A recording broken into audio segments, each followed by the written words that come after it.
You know that coffee you're probably drinking right now? Yeah, that one. Well, it has a pretty big secret. And trust me, it's way more interesting than you might think.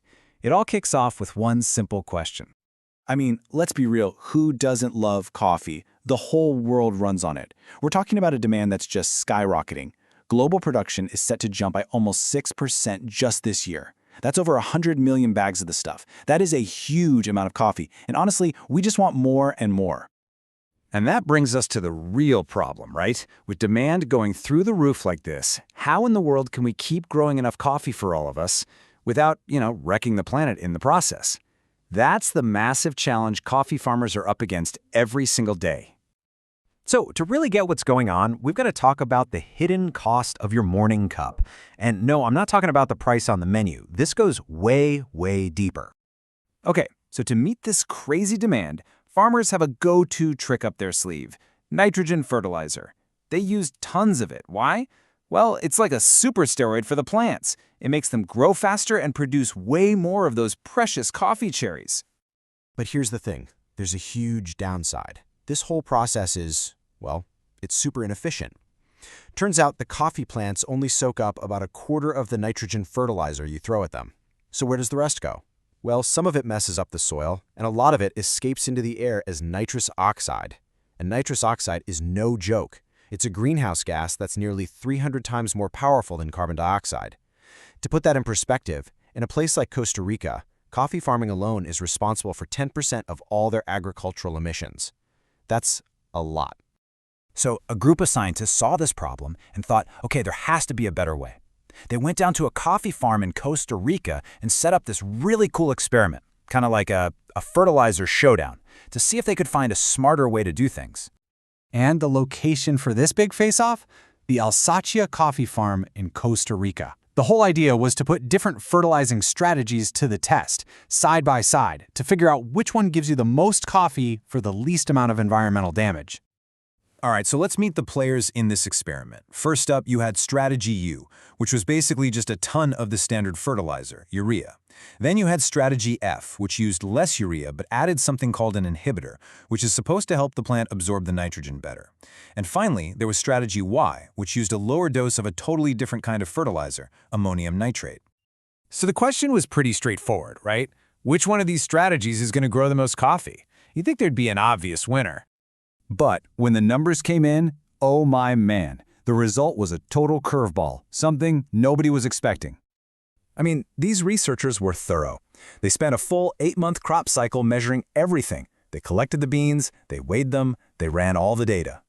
And here it is, the first big surprise. Just look at this. The strategy with tons of fertilizer, the one with less fertilizer plus the special additive, and the one with the different fertilizer, they all produced pretty much the exact same amount of coffee.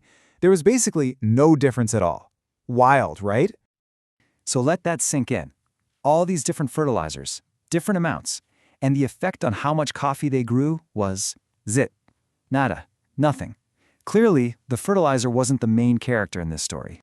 Which, of course, begs a much, much more interesting question. If it wasn't the fertilizer, then what the heck was it? Well, it turns out the answer was right there all along. Hidden in plain sight, you could say, or maybe hidden right under their feet.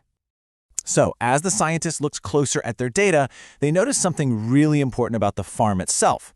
It wasn't all one uniform piece of land. It was actually split into two different areas, Sector A and Sector B. And the soil in these two sectors was completely different. And we're not talking a little different. We're talking dramatically different. Sector A had this really rich, loamy soil with 50% more clay and a lot more of this other important nutrient, phosphorus. Sector B, on the other hand, had soil that was much sandier and had way less phosphorus. They were basically two totally separate worlds. Okay, now check this out. When the scientists reran the numbers, but this time they sorted the results by the soil sector instead of the fertilizer, boom! The answer was staring them right in the face. The amount of coffee from Sector A just blew Sector B out of the water. Just how big a difference are we talking? Double. Sector A produced twice as much coffee as Sector B. And get this, it didn't matter which fertilizer they used. The soil was the real MVP all along. So, What does all this mean for the future of our coffee? For that cup you're holding right now? Honestly, it changes pretty much everything. The researchers really nailed it in the title of their study. It basically says, coffee yield is influenced by soil properties, not by nitrogen fertilization strategies. That's it. That's the whole story. And it completely flips our thinking about sustainable coffee farming on its head. So what's the big lesson here? First, your soil is everything. It's the key to how much you can grow. This really points towards a future of what they call site-specific farming. Treating different parts of your farm differently based on what the soil is actually like. If farmers do that, they can stop wasting all this fertilizer, which saves them money and, just as importantly, cuts way down on pollution. It's not about just dumping more nitrogen on the problem. It's about making sure the soil has all the other stuff it needs, like phosphorus, to actually use the nitrogen that's there. It really makes you think, doesn't it?